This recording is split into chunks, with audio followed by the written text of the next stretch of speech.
sebuna ngala yai wadi api hamno ba pidan last them kipo last them kiss me ya pi ngala yai a batlili one no glory come hajan one no glory come hajan one no glory come hajan one no glory come hajan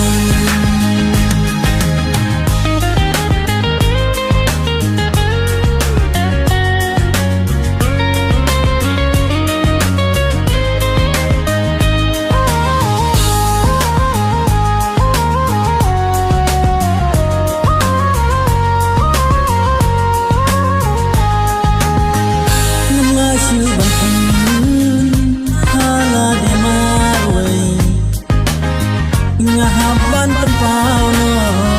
wadak makapatay ngamlasyu balkan halade marwe ngahaban tempau no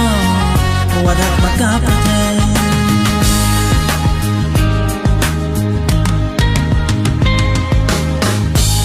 ngamlasyu ban pos nisay ngamlasyu ban perkapsa ngakada pinwan majan bakin long rukumi nong semran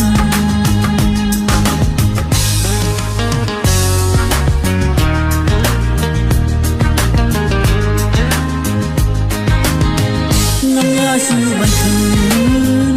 halade marwe ngahaban tempau no wadak makapatay ngamlasyu ban kun halade marwe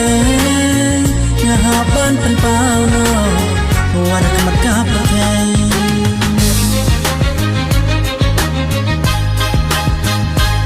ngamlasyu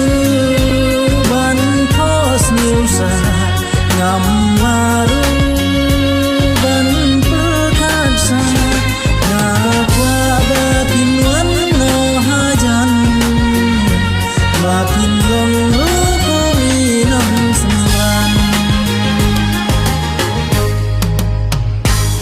one no glory come hajan one no glory come hajan